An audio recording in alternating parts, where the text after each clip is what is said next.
Bonjour à toutes, bonjour à tous, j'espère que vous allez bien. Aujourd'hui, on se retrouve pour une nouvelle vidéo sur l'actualité du club. On va bien sûr parler du mercato. On va également parler de la conférence de presse qui a eu lieu aujourd'hui du côté de l'Etra, du côté du centre sportif Robert Herbin, notamment pour présenter Laurent Batles. On va un petit peu revenir sur ce qui a été dit durant cette journée. C'était à peu près entre midi et demi et 13 h la conférence de presse. J'ai pas pu l'écouter, mais j'ai écouté le replay, donc on va en parler. On va commencer bien sûr par les rumeurs mercato. Il n'y a pas grand chose à dire, surtout au niveau des arrivées du côté de Saint-Etienne. Donc je vous propose de commencer cette vidéo tout de suite. C'est parti!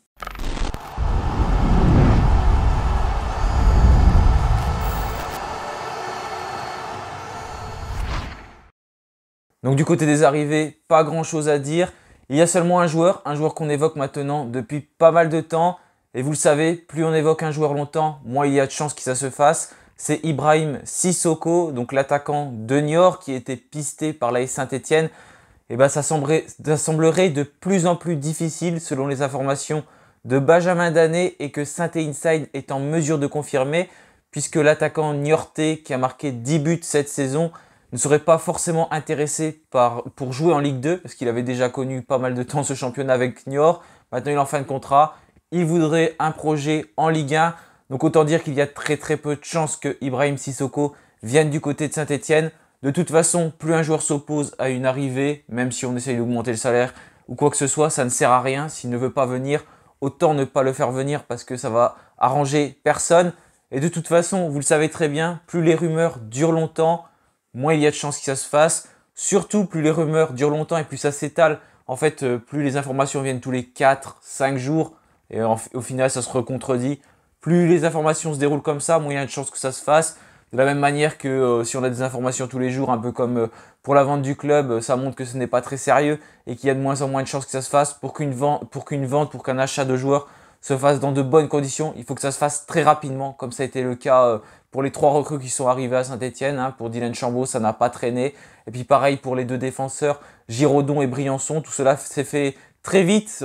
Tout de suite, on a eu les informations. De même pour Laurent Batles et l'ensemble de son staff qui est arrivé du côté de Saint-Etienne. Donc en tout cas, voilà, normalement, Ibrahim Sissoko ne devrait pas arriver. Et sinon, après ces 3 joueurs qui ont signé à Saint-Etienne, ces 3 joueurs qui ont connu la Ligue 2, notamment avec Troyes ou avec Nîmes, on n'a pas forcément d'autres informations sur des rumeurs d'arrivée à Saint-Etienne. Ou en tout cas, s'il y en a, elles circulent une fois, mais après on n'entend plus parler. Donc c'est des rumeurs qui ne sont pas très sérieuses. Je préfère ne pas en parler. Donc pour le moment, c'est redevenu assez calme. Il y a eu 3 arrivées rapidement. Mais pour l'instant, voilà, ça coince un peu. On n'a pas d'autres noms qui arrivent. Ça va certainement se décanter dans les prochains jours. Peut-être que c'est la vente du club aussi qui montre que tout simplement ça fait coincer les choses. On va voir comment cela se déroule pour le moment. Mais voilà, en tout cas au niveau des arrivées, pas grand chose à dire. Au niveau des départs, on a un peu plus d'informations, notamment avec un nouveau départ. C'est un deuxième joueur qui est parti dans le même club qu'Arnaud Nordin, c'est Wabi Kazri, qui a rejoint Montpellier. On le savait, il était en fin de contrat avec Saint-Etienne. On n'allait pas compter sur lui la saison prochaine. Il part librement, tout comme Arnaud Nordin. Et il a signé là-bas à Montpellier. Donc il reste en Ligue 1. Il portera d'ailleurs le numéro 99. C'est peu commun, mais en tout cas, ce sera le numéro que Wabi Kazri va porter là-bas. Il y a un autre joueur qui a signé dans un nouveau club, c'est Marvin Chihuahua. C'est un défenseur central qui évolue à Saint-Etienne, qui a signé pro il y a 2 ans, je crois.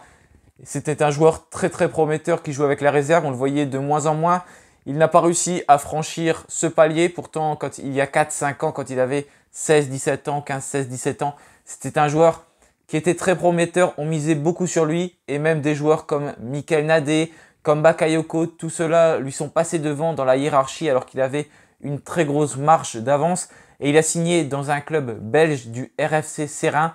Donc voilà, j'espère que Marvin Chihuahua va franchir ce cap dans ce club belge. En tout cas, Laurent Batles, l'ensemble du staff de l'AS Saint-Etienne ne comptait pas sur lui. C'est pareil, il s'engage, je crois, librement. Il lui restait 1 an de contrat avec Saint-Etienne, mais il me semble que tout ça a été revu et que finalement Marvin Chihuahua part librement. Donc voilà pour ces 2 départs qui sont actés. Ensuite, on parle d'autres joueurs. Du côté de Montpellier, pareil, Falaye Sako intéresserait Montpellier.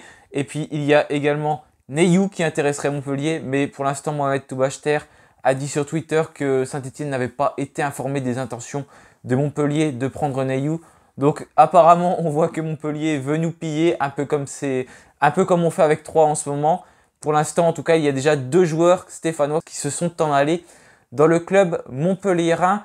Et il y aurait d'autres départs qui seraient promis par l'AS Saint-Etienne. Ça aurait été fait devant la DNCG. Donc ça, c'est une information que j'ai vue chez Saint-Inside. Je crois que ça vient de l'équipe. Il y a des départs probables parce qu'il faudrait vendre pour 20 millions d'euros. Et il y aurait les départs de Adil Aouchiche, de Denis Mwanga, de Gourna qui serait le joueur qui a la plus grosse valeur marchande en ce moment à Saint-Etienne. Ce serait déjà ces 3 joueurs-là qui devraient quitter l'AS Saint-Etienne. En tout cas pour vendre pour une somme de 20 millions d'euros. Adil Aouchiche et Denis Mwanga, il leur reste 1 an de contrat. Donc en tout cas, voilà pour les départs du côté de Saint-Etienne, les départs qui sont annoncés. Maintenant, on va passer à un nouveau volet de cette vidéo. On va parler de l'actualité et de la conférence de presse. Donc tout d'abord, au niveau de l'actualité, on va parler des matchs de préparation pour la saison 2022-2023. On en sait un petit peu plus. On a déjà 3 matchs de programmés, peut-être un 4e. Déjà, le mardi 12 juillet, ce sera le premier match des Verts. Ça arrive bientôt, c'est dans 15 jours. Les Verts qui vont affronter le Puy-Foot en match amical. Donc ce sera dans la ville du Puy-en-Velay. Ensuite, un autre qui va arriver juste après, ce sera le 15 juillet face à Grenoble. Et un 3e match de préparation qui a été annoncé il n'y a pas longtemps par l'AS Saint-Etienne. C'est les Verts qui vont affronter les Girondins de Bordeaux. En tout cas, ce match devrait avoir lieu. On va en savoir plus très bientôt sur si Bordeaux jouera en Ligue 2 ou non l'année prochaine. Mais ce match qui sera à Vichy le mercredi 20 juillet. Et ce sera donc un match qui sera programmé à 18 h. Donc en tout cas, voilà pour ces 3 matchs programmés. Et le 23 juillet, selon les informations du Progrès, il devrait y avoir un dernier match amical, un 4e. Je rappelle que le championnat de Ligue 2 reprendra le week-end du 30 juillet. Donc ça arrivera très rapidement après. Il devrait donc y avoir 4 matchs amicaux au programme pour l'AS Saint-Etienne. Et ce sera contre une équipe de Ligue 1. Ce sera contre le SCO d'Angers le samedi 23 juillet. Pour l'instant, il n'y a pas d'horaire de lieu de préciser par le Progrès, mais l'information devrait être bientôt confirmée par l'AS Saint-Etienne. Si on en revient maintenant au rachat du club, donc selon mes informations, c'est une source très fiable, le club devrait être acheté par David Blitzer pour un montant d'1 milliard d'euros.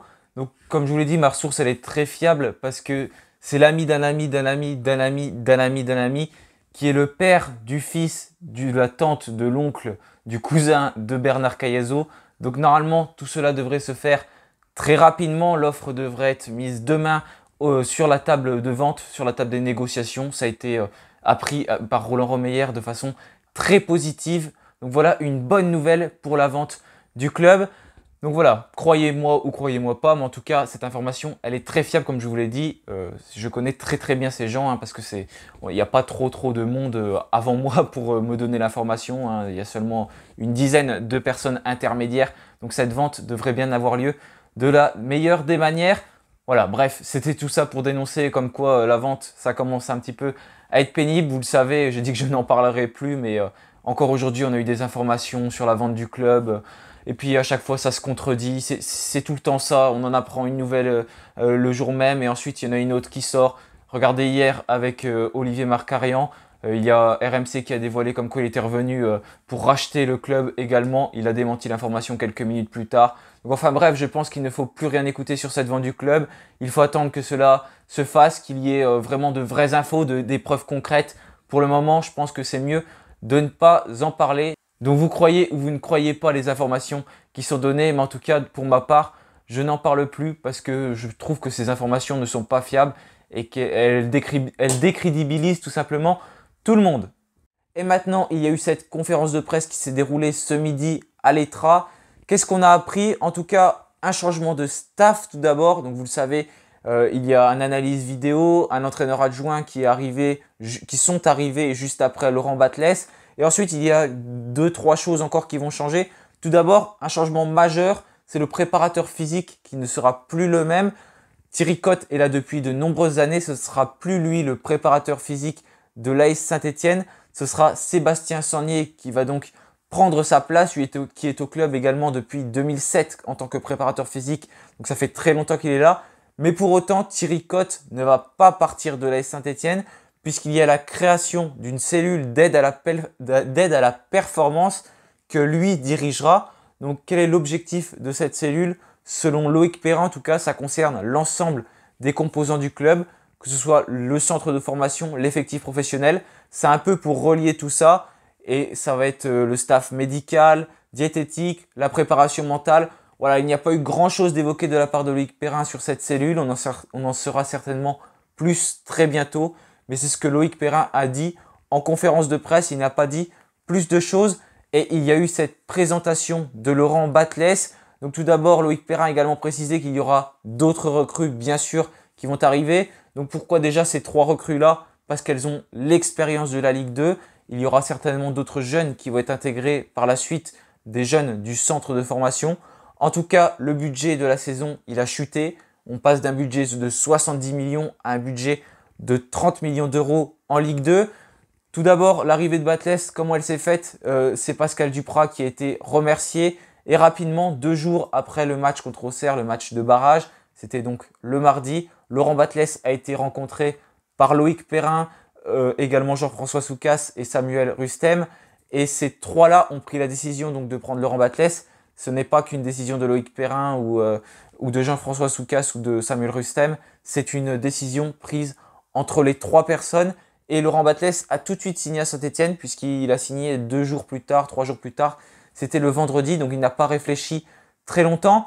Pourquoi il a été choisi? Tout d'abord pour son expérience en Ligue 2. Vous le savez tous, il a été entraîneur de 3. Il leur a permis de monter en Ligue 1. Donc déjà, ça, c'était quelque chose qu'il fallait prendre en compte. Ensuite, une deuxième option, c'était tout simplement sa personnalité. Parce que Loïc Perrin connaît très très bien l'homme pour avoir joué avec lui. Et ensuite, la troisième case, la troisième condition, c'est tout simplement qu'il connaît très bien l'AS Saint-Etienne puisqu'il y a joué, il y a été entraîneur adjoint. Voilà, Laurent Batles, c'est quelqu'un qui connaît vraiment le club. Donc c'était peut-être l'entraîneur idéal pour l'AS Saint-Etienne. En tout cas, c'est ce qu'ont pensé les 3 hommes qui l'ont choisi. Donc Laurent Batles, il va mettre un projet qui va être de remonter en Ligue 1. C'est sur 2 saisons. Il va faire un bilan toutes les 10 journées pour voir comment cela évolue. Il est en train de rencontrer tous les joueurs de Saint-Etienne. Lui, ce qu'il veut, c'est avoir 14-15 joueurs de Ligue 2, plus intégrer 6-7 jeunes pour arriver à un groupe de 21 joueurs. Donc les places seront très chères pour les jeunes. Ça va leur permettre tout simplement de voir que pour être avec le staff avec l'équipe professionnelle, tout simplement il faut se surpasser aux entraînements et il voit déjà de très bonnes choses que Laurent Batles nous a dit en ce moment aux entraînements. Il va y avoir ce stage qui va avoir lieu à la Plagne. Donc celui-là, il va arriver très très rapidement du 5 au 9 juillet. Ça va être 22, 23 ou 24 joueurs qui vont être emmenés pour préparer cette saison. Donc c'est pareil, les places seront chères. Comme il a dit, on ne part pas en colonie de vacances. Donc voilà, en tout cas, on en sait un petit peu plus sur le projet de Laurent Batles. C'est un projet très simple, remonter en Ligue 1. Pour cela, il veut qu'il y ait une très grosse intensité de mise durant les matchs pour récupérer le ballon et ensuite le garder par nos qualités techniques, avoir à peu près une bonne maîtrise du ballon durant les rencontres. C'est l'objectif de Laurent Batles. Surtout que Saint-Etienne est censé être quand même la meilleure équipe. Si on regarde les équipes de Ligue 2, en tout cas sur le papier, ça peut être très différent dans les réalités, bien entendu. Mais là, c'est à nous de conserver la balle. On ne doit pas laisser le ballon à nos adversaires durant ces matchs de Ligue 2.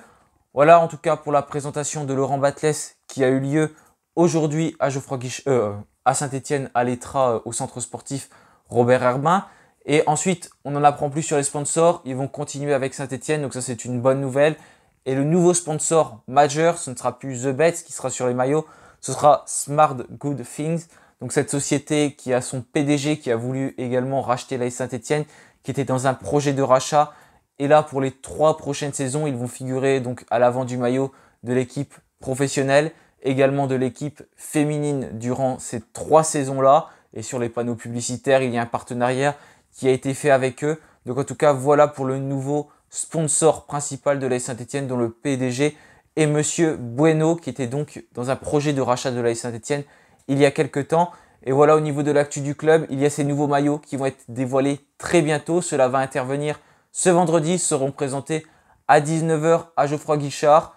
En tout cas, ça va être là qu'on va pouvoir en savoir plus sur les maillots. Ils auraient déjà fuité. Je vais vous mettre l'image dans le montage de la vidéo. En tout cas, si c'est cela, je les trouve très jolis. Surtout le maillot blanc. C'est pareil, les tenues d'entraînement, on les connaît. Donc je trouve qu'elles sont très très belles, les nouvelles tenues du Mel. En tout cas, c'est notre nouveau partenaire après le départ du Coq Sportif et je trouve que c'est très réussi. Ça fait du bien d'avoir un peu de changement. Même le logo, j'étais un peu sceptique, mais je trouve que sur les tenues, il rend vraiment très bien. Donc voilà, merci à tous d'avoir suivi cette vidéo.